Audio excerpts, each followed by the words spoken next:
My name is Laura, and I'm a nurse. After another busy day at work, I head home. As usual, I got home a little late today. I'm home. Welcome back. When I walked in, my daughter, Meg, greeted me. It must be really lonely for a third grader to wait at home alone every day. Whenever I see Meg, I always feel sorry for her. But still, I guess other nurses envy me because I work at the town's hospital and don't have to do night shifts. Where's your dad today? He hasn't come home yet. I wonder when he'll be back. I feel like I haven't seen Dad for a long time. Oh, I see. My husband, Stan, is a workaholic and hardly ever comes home. I don't even remember him spending time with us, like eating together or helping around the house. Actually, he does spend time with his family, just not with Meg and me. On his days off, he goes to his mom's house to do yard work, clean, and have dinner with her. Stan never comes to Meg's soccer practices or spelling bee contests, even though he's always helping his parents. Because of this, our relationship isn't great. I'm sorry, honey. I'm so sorry for making you feel lonely all the time. I'm fine. You come home every day, Mom, so that's enough. Oh, Meg. I hugged Meg tightly. If we were a normal family, we would spend more time together and be happier. No matter how many times I apologize, I know it'll never be enough. How did things end up this way? Then one day, Stan came home at a normal time, which is very rare. But both Meg and I had grown distant from him, and we didn't talk much. While we were eating dinner in silence, Stan suddenly spoke up. Hey, why don't we go to Hawaii for the upcoming holidays? What? I couldn't believe what I was hearing. Stan was inviting us all on a trip. What was going on? We haven't had a proper family vacation in years, he said. I thought it would be a great chance to celebrate my mother's 60th birthday too. And it might be nice to do something like this once in a while.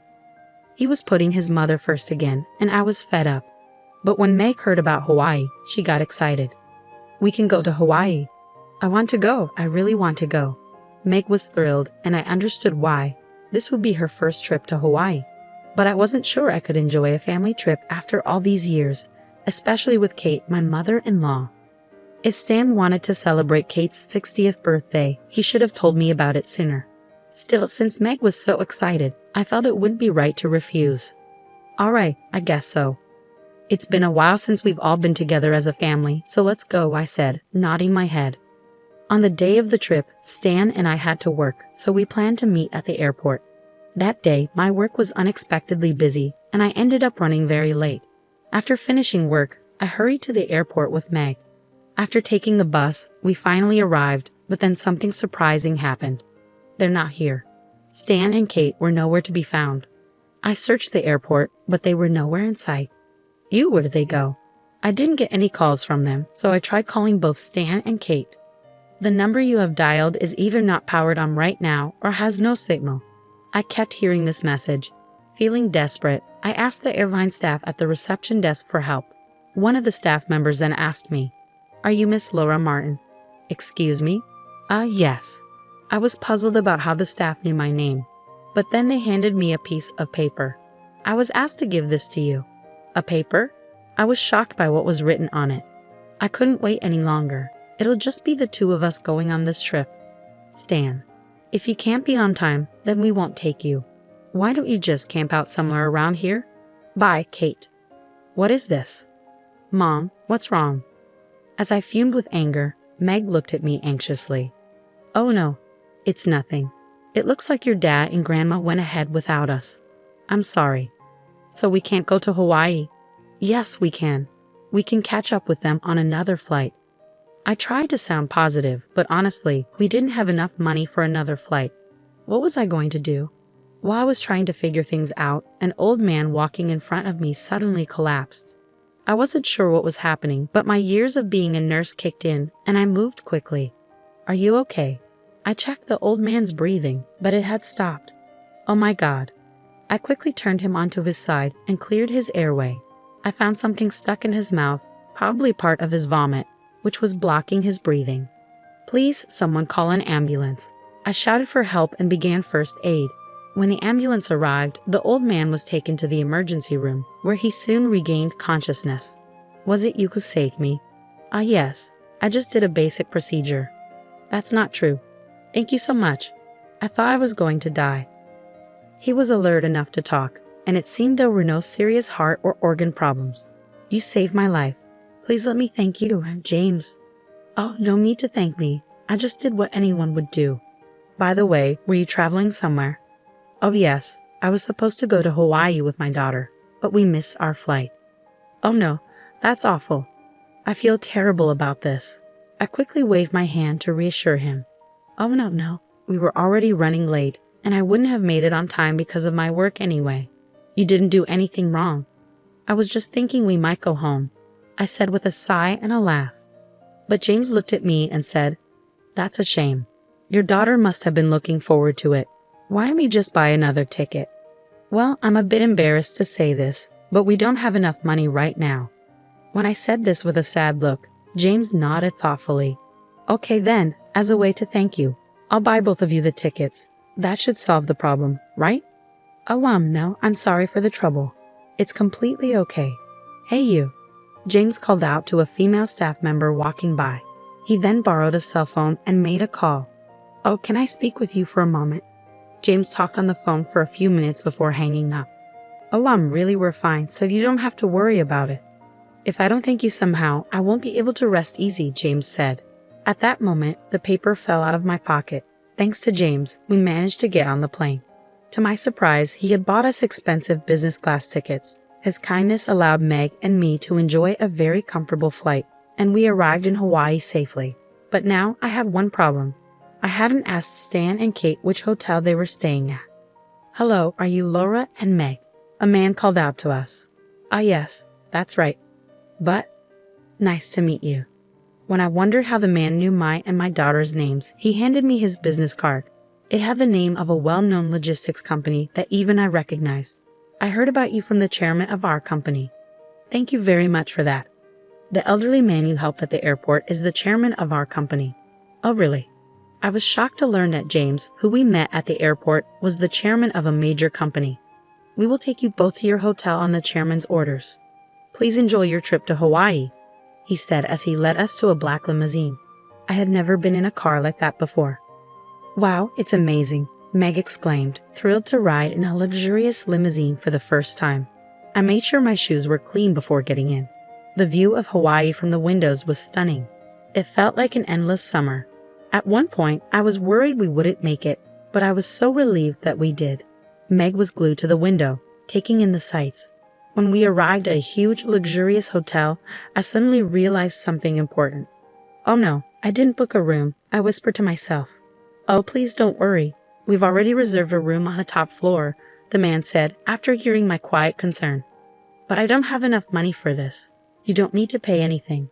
The bill has already been taken care of. Oh, really? I was amazed at how far James had gone to take care of us. This VIP treatment was overwhelming and unfamiliar. After we entered the hotel, I was astonished by our room. It was a suite, far too spacious for just two people. The view of the ocean and the stunning sunset from the large windows was absolutely breathtaking. We had a dedicated hotel staff member available to assist us with anything we needed. The food was incredible, beyond anything I could describe, especially the steak, which was grilled right in front of us. It was the best meal I had ever tasted, and I was constantly impressed. While Meg and I were strolling around the lobby after dinner, we heard some arguing voices coming from a corner. Are they? It was my husband and mother-in-law arguing with the hotel staff. Hey, what are you both doing here? When I called out to them, Stan and Kate looked up, surprised. What? Why are you both here? What do you mean? We came here as planned. You suggested this trip, and now you've treated us badly, Stan said. Well, that's... Stan glanced at Kate, seeming unsure about what to say. Oh, it was your fault for being late, right? I regret that, but you didn't have to say we should just camp out. Kate seemed unbothered and showed no remorse for what had happened. I struggled to forgive them. By the way, why are you arguing with the hotel staff? I asked. When I tried to check in, they told me to leave. I don't understand why, Stan said angrily. Is there a problem? I asked the hotel staff. The hotel staff began to explain. I heard that these people left our very important and valued customers behind, and that's unforgivable. I was instructed not to let them stay here at our hotel. Oh, now I get it, I said. James clearly had a lot of influence over the hotel.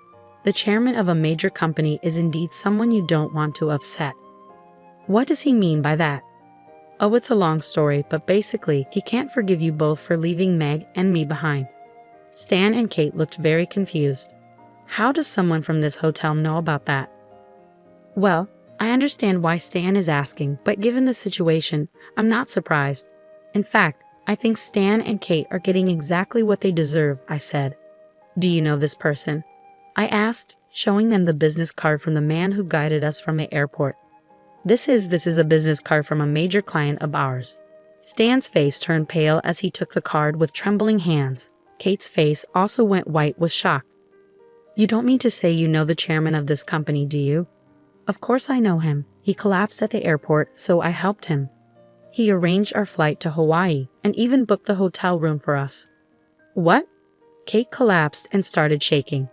What's wrong, Mom? He's in the same gym club as me, and I see him every once in a while, but everyone worships him. What a coincidence. I agreed with Stan. It really made the world seem small. I had no idea my mother-in-law knew the chairman, but before Kate mentioned it, I had already learned about it from the chairman himself. When I received the new ticket at the airport, James was the one who found the piece of paper that had fallen out of my pocket. Oh, he picked it up, read what was written, and looked at me in surprise. Laura, what is this? How should I put this? We were left behind by my mother-in-law and husband. Yes, that's horrible and unforgivable. But this name, I've seen it somewhere before. Is your mother-in-law's last name Martin? Yes, her name is Kate Martin. What? You know my mother-in-law? Of course, she's also a member of the gym club I belong to. She doesn't seem like the type to do something like that, and that's how it all unfolded. I looked at Stan and Kate with a grin, thinking back on everything. It's tough, isn't it? Since you two said you were going on the trip together, I guess we'll just enjoy it on our own. Meg and I are going to have a great time. Kate, why don't you just camp out somewhere around here? Enjoy the Hawaiian night under the stars. Oh hey wait, that's terrible. You're the rudest person ever. Stan and Kate kept shouting as I turned my back on them. They were being ridiculous. They threw those words at me first, and when I gave them a taste of their own medicine, they called me terrible and rude. I couldn't help but laugh. Let's go. I urged Meg, let's go. She took my hand and we walked away from the scene. The argument between the hotel staff and Stan and Kate continued behind us. Anyway, get out of here. We don't have rooms for you, the hotel staff said firmly. Eventually, Stan and Kate were forced to leave the hotel. So Meg and I enjoyed our trip to Hawaii on our own. With Meg's feelings for Stan almost gone, there was no need to worry about him at all. I never imagined that helping an old man would lead to such a wonderful trip. We were grateful to him from the bottom of our hearts. The trip ended, and we returned home safely. It was an amazing and refreshing experience, and Meg was very satisfied. As for Stan and Kate, who had been kicked out of the hotel, it seems their troubles didn't end there.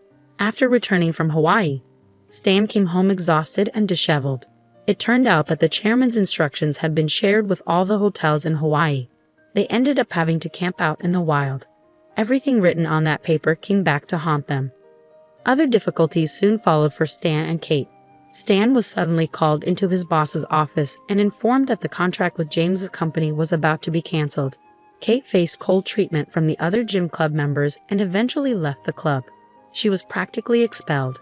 Her only hobby had been staying in shape, but the incident scared her so much that she gave up working out and now spends most of her time watching TV. Stan and I decided that continuing our marriage would be too difficult, so we officially divorced. I got full custody of Meg, and I didn't receive any alimony or child support. My income was similar to Stan's, so supporting Meg was manageable. I have no intention of seeing my mother-in-law again. Despite everything, this whole experience felt oddly surreal. Looking back, it's strange how being late at the airport led me to help the chairman of a major company Kate knew. Thanks to him, I got to experience one of the best trips to Hawaii. It almost feels like fate was guiding me. My relationship with Stan didn't work out except for the fact that I have Meg. Maybe there were miscommunications due to our different work schedules, but I believe the outcome would have been the same even if I had stayed a housewife. Stan would have always prioritized Kate over us. I have no regrets. I have the most adorable and precious daughter in the world, and I don't need anything else.